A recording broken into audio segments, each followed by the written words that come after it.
नमस्कार मैम। नमस्कार जी। बहुत अच्छा लगा आपसे मिलकर और आप एक प्रेरणा स्रोत है हमारे महिलाओं के लिए, हमारी बच्चियों के लिए और देश विदेश में भारतीय संस्कृति को इतना बढ़ावा दे रही हैं। तो मैं आपसे जानना चाहूँगी कि आपने अपना सफ़र कैसे शुरू किया? कुछ मुश्किलें भी रही होंगी। बहुत मुश्किलें रही है और ये बहुत लंबा सफ़र है और 40 सालों का सफ़र है, पर मैं बच्चों के लिए थोड़े-से मैं बताती हूँ मेरे बारे में कि मैंने ये सफ़र कैसे तय किया। हम लोग कालबेलिया समाज से हैं, जिसको कालबेलिया बोलते हैं। वैसे हम लोग गुरु नाथ पंथ में हैं। गुरु कृपानाथ जी के शिष्य हैं। 9 नाथ गुरु गोरखनाथ, मच्छिंद्रनाथ, पार्श्वनाथ, ये 9 नाथ हैं। उनके छोटे-छोटे भाई जो थे वो कनिपानाथ थे। उनके हम लोग पद से निकले हुए हैं, उन्हीं के शिष्य हैं। हमें वरदान मिला हुआ था शंकर भगवान से, हमारे गुरु जी को, आप जंगल में रहेंगे, सांपों को पकड़ेंगे, सांपों के साथ ही आपको बसेरा करना है और उन्हीं को नचा के कैसे भी करके तुम्हारा पेट पालन करना है। तो हमारे गुरु जी तो वो सांपों के झेर निकाल के पी लेते, लेकिन हम तो इंसान हो गए, कैसे पी सकते थे। तो हम सांपों का झेर निकाल के जमीन में गाड़ देते या फिर हमारे आंखों के लिए काजल बना लेते और बीन बनाया जंगल में, घास फूस का बाजा बोलते हैं जिसको बीन बनाया, पूंगी बोलते हैं उसको, फिर डपली। इस तरीके से करके हमने संगीत तैयार किया और सांपों को घर घर जाके उनकी पूजा करवाना। बस उन्हीं पे जो औरतें दे देती सांप, मतलब नाचने के बाद जो औरतें, कोई सांप को दूध पिला रही है, कोई खाना खिला रही है और हम लोगों को जो कपड़ा देते, रोटी देते, इस तरीके से हमारा पेट पालन सदियों से होता हुआ आ रहा था। जंगल में रहना, शहर के गाँव के पास में हमें आने नहीं देते थे। हम लोग उससे छुआछूत करते थे क्योंकि पानी, हमें कुएं का पानी भी नहीं पीने देते थे। कहते कि बोले नहीं, तुम जंगल में रहते हो और जंगल की पता क्या क्या चीजें खाते हो और मांग के खाते हो, तो मांग के खाने वालों के घुमतू लोग और तुम लोग, अब तुम्हारा कोई ठिकाना नहीं होता। तो इस तरीके से करके हमें गाँव रानी के अंदर नहीं घुसने देते थे। मांगने जाते तो हमें दूर बिठाया करते थे, घर से बाहर बिठाया करते थे।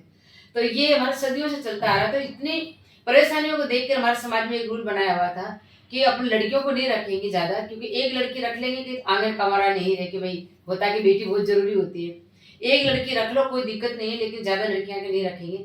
लड़की जैसी होती है उसको नाड़ा भी नहीं काटो, उसको उसी दुनिया में वापस भेज दो, उनको जिंदा ही जमीन में गाड़ दो ताकि वो अपनी दुनिया में वापस चली जाए। ये हमारे सदियों से रूल रिवाज बना हुआ था। तो मेरे पापा इस रूल से खिलाफ थे। मेरे पापा कहते हैं कि जिस माँ की पेट से अपना जन्म लेते हैं उस माँ को कैसे मार सकते हैं। दीपावली पे आप पूजा करते हो लक्ष्मी माता की, वो भी माँ बेटी है।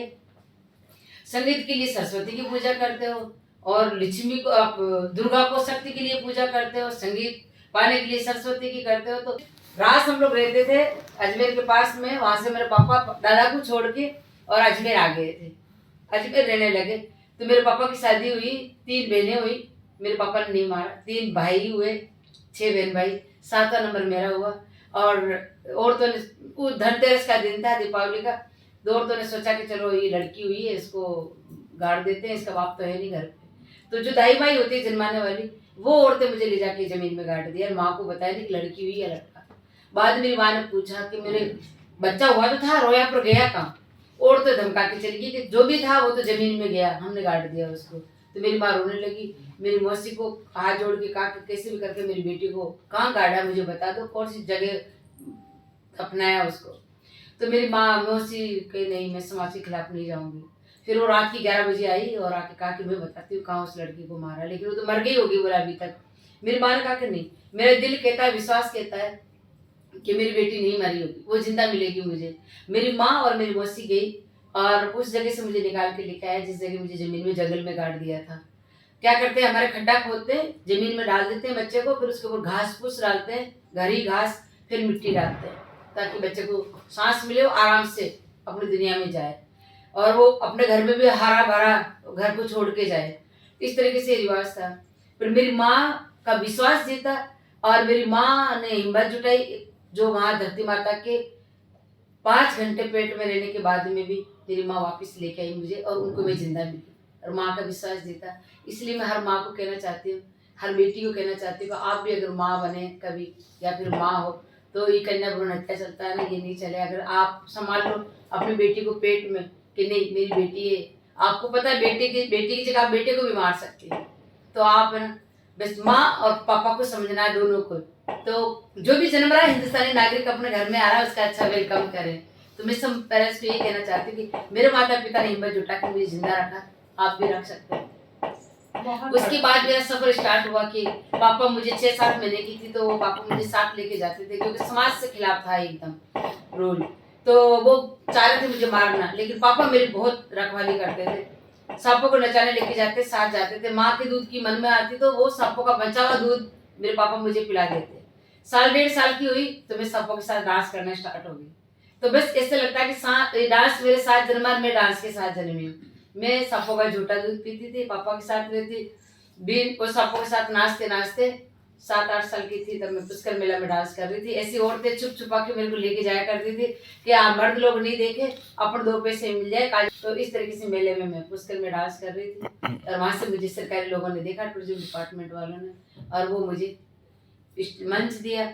और वहां से फिर मैं जयपुर आ गई भाग के, मेरे भाई के साथ जयपुर में रही, और जयपुर से फिर मेरे सफर स्टार्ट हो गया। प्रोग्राम किए मैंने 5 साल बाद फिर मैं अमेरिका जाने का मौका मिला। मेरे पापा गुजर गए थे जाने से 1 रोज पहले, फिर भी मैंने हिम्मत जुटाई और मेरे पापा ने मुझे हिम्मत दी। वो चले गए, आंखों से ओझल हो गए, लेकिन मेरे को जब मैं बेहोश पड़ी थी तो पापा ने आके जगाया कि बेटा आपको अमेरिका जाना, उठो। जब मैं उठ के जाने लगी, मेरी माँ ने कहा कि नहीं, अब आप वापस नहीं जा सकते दिल्ली, क्योंकि आप 12 दिन होंगे, जो भी एक होता है कानून वो होगा, उसके बाद आप निकल सकते हैं घर से। मगर नहीं माँ, मेरे पापा खत्म नहीं हुए, मेरे पापा मेरे अंदर है। पापा अभी आके मुझे जगा के गए, और पापा कहा कि आपको जाना है। तो इस तरीके से मैंने हिम्मत जुटाई और मेरे पापा को मेरे साथ पाके, और मैं अपने दिल में मेरे पापा को हिम्मत दी मुझे, और मैं अमेरिका चली गई। बस वहाँ जाने के बाद मुझे राजीव गांधी जी भी मिले, वो भाई बने मेरे धर्म के, उनको भी पता चला।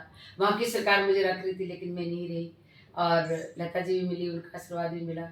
बस पहला सफ़र था अमेरिका वाशिंगटन का, और 2 महीने 5 दिन रह के आई। और उसके बाद जब मैं वापस आने के बाद मुझे पूछा कि आपको कैसा लगा वो देश, मैंने ये कहा कि वो मेरा एक सपना था। हकीकत मेरी ये है कि मेरे सिर पे टेंट भी नहीं है, मेरे को यहीं रह के अपने देश का नाम करना, अपने समाज का नाम करना। पर अमेरिका जाके आने के बाद मेरे समाज वालों ने कहा कि बोले बेटा, हम तेरे को गलत समझते थे, समाज से बाहर कर रखा था, अब हम समाज में लेंगे आपको, पर आप हमारी बेटियों को सिखाओ। मैंने कहा आप तो बेटियां रखते ही नहीं हो, सब बेटियों को मार देते हो, कौन सी बेटी को सिखाओ। तो मेरे समाज वालों ने मुझे प्रॉमिस किया, मैंने उनसे प्रॉमिस लिया कि आज के बाद किसी बेटी को नहीं मारोगे तुम। मेरे समाज वालों ने अमेरिका जाके आने के बाद में किसी बेटी को नहीं मारा, और आज हमारे घर में 8-8 10 बेटियां हैं। वही बेटियां आज कमा के खिला रही, पियर वालों को भी, ससुराल वालों को भी। तो बस ये है कि किसी न किसी को पहल करनी पड़ती है। स्टोरी बहुत लंबी है, 40 सालों का सफ़र है, और बहुत कभी मिलेंगे रूबरू तो बात करेंगे, और पूरा सफ़र मेरा मैं आपको सबको सुनाऊंगी, और मेरे सफ़र के साथ आपको लेके चलूंगी। बहुत व्यक्तित्व तो आपका है मैम, ये जो आपकी कहानी है, आपका जीवन अपने आप में एक इतनी बड़ी प्रेरणा है कि किस तरह से एक इंडिविजुअल, एक व्यक्तिगत तौर पर इन्होंने मेहनत की, और किस तरह से इनके पेरेंट्स का सपोर्ट रहा, समाज का भी बाद में सपोर्ट हो गया इनिशियल अपोजिशन के बाद, और साथ ही सरकार का सहयोग।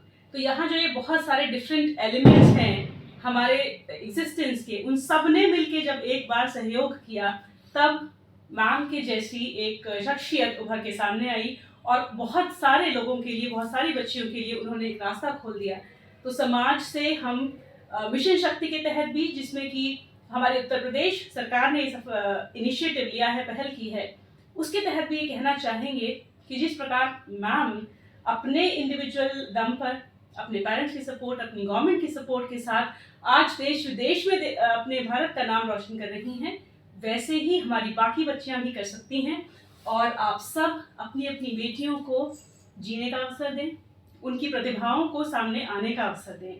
बहुत बहुत शुक्रिया मैम कि आपने ये कहना चाहूंगी कि जैसे मुझे सब मिलते थे, मुझे ये कहते थे कि बहुत आगे जाएगी लड़की, बहुत आगे जाएगी। तो मैंने आजू बाजू में नहीं देखा, जब समाज से के लोग बाहर कर रहे थे ना, मेरे को समाज से बाहर कर दिए थे मेरे पापा को, मेरी मम्मी ने मेरे पापा को कहा कि हम बाहर हो जाएंगे, कोई दिक्कत नहीं है, पर बेटा हम आपका सपोर्ट कर रहे हैं, आप हमारा सपोर्ट करना, कि आपको अपना हाथ पांव संभाल के, और आपको एकदम सीधे रास्ते पे चलना है, इधर उधर भटकना नहीं है। पीछे दुश्मन होते हैं, आसपास में गंदे लोग खड़े होते हैं, आगे भगवान खड़ा हुआ होता है।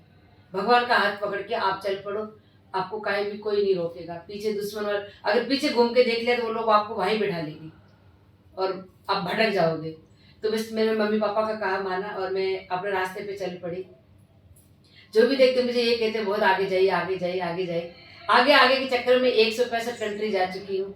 और मुझे पद्मश्री भी मिली है। फोक डांस को पहले बार पद्मश्री मिली है और मैं बहुत आभारी हूँ भारत सरकार की कि उन्होंने मुझे पद्मश्री देके और सम्मानित किया और इस डांस को और आगे बढ़ाने का मौका दिया और मेरा एक कदम और आगे बढ़ने का हिम्मत बंधी और मैं अपना कालबेलिया स्कूल बना रही हूँ। ग्लाबो सपेरा संगीत संस्थान के नाम से सपेरा स्कूल बन रहा है पुष्कर में, वो भी मैं बना रही हूँ। और बस मैं तो सबको यही कहना चाहूँगी कि आगे देखें, आजू बाजू नहीं, पीछे नहीं, बस आगे चलते रहे। मैं भी आगे चल रही हूँ, आगे आगे आगे। ये बच्चों के लिए बहुत ही प्रेरणादायी संदेश है। बहुत बहुत धन्यवाद मैम। आप इसी तरह और आगे बढ़ते रहें, देश को बुलंदियों पर ले जाते रहें और अपने साथ साथ बहुत सारी बच्चियों का भी आप भला करते रहें इसी प्रकार। बहुत बहुत शुक्रिया, आपने हमें समय दिया। धन्यवाद।